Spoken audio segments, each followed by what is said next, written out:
Good morning, everybody. I want to take a moment and tell you what the court systems and dealing with slumlords are like in today's society. My name is Nick.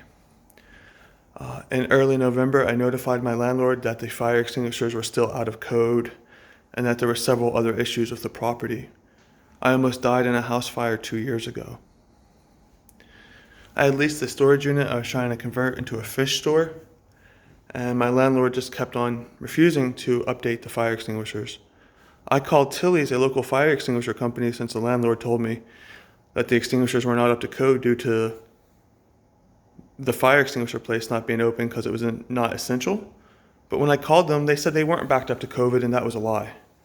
Joe Jamero, the landlord, then cursed me out. Fire code is very serious to me.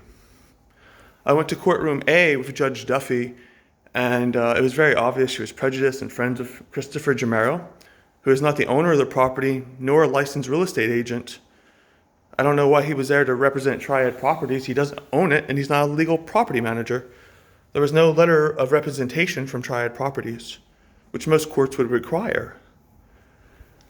Anyhow, throughout the court hearing, it was horrible. I don't know if I had a heart attack or a stress attack. I had to go via ambulance to the hospital, and I had to agree to anything I could to get out of the courtroom. It was horrible. I told the judge I was under extreme stress and duress. My jaw hurt. The plaintiff or whatever lied in courtroom, looked her in the eye, and told her the fire extinguisher tags were stamped in November. She did nothing about this perjury because we have clear evidence they were not stamped in November. And when he lied in her courtroom and she did nothing, I knew something was up. I looked at her Facebook, and she had posts on there looking for people to come to his hotel and pick up furniture so that he can get tax donations. They had to have organizations. Judge Duffy wasn't just trying to help poor people. She was trying to help my landlord's financial interests. And she decided to preside over a case I was involved in. So they gave me a new trial.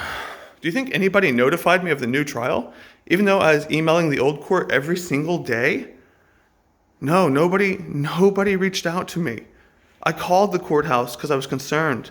And they're like, oh, you have a trial in a day and a half at some court you never heard of, and it's going to be via Zoom meeting, even though you have a brain injury and you're not very good with the internet. So the next judge would not give me a continuance, did not care, won't let me file a counterclaim. When the court restarted the whole trial process and the service was restarted, they claimed they sent me a letter to my old storage unit address. They didn't even send it to my home address that was on file. I had no notification of the trial at all. They blindsided me again after the first judge let somebody lie in the courtroom and Judge Duffy did nothing about it. Guys, this is what it's like being a disabled combat veteran in America dealing with the justice system. My property was never up to fire code. The fire extinguisher tags clearly show it was never up to code. There's wires hanging out of the building. I called the local inspector multiple times, but I guess the landlord's paying him off too. He never showed up to look at the property. I almost died in a house fire. I'm a disabled combat veteran saying, hey guys, this place is in a horrific shape. I need help. I'm probably going to lose my case today since the judge wouldn't grant me a continuance, which you would think, considering they obviously blindsided me. They didn't send me a notice certified. They didn't send it with tracking. They didn't have a sheriff send it. Nope, they just totally blindsided a disabled veteran who's trying his hardest to start a small business in a pandemic. And that's what it's like in Montgomeryville, Pennsylvania. It's absolutely horrible. They knew that I basically had nowhere to live and I was moving. They had contacted me always in email, but then out of nowhere, they blindsided me. So I have court today at 11 o'clock. They didn't let me submit any evidence or nothing, but this is supposedly a new and fair trial. I will be following up on this very heavily, and I will be appealing it and taking it to the Supreme Court and reaching out to all sorts of people. Yeah, I'm not going to go away easy.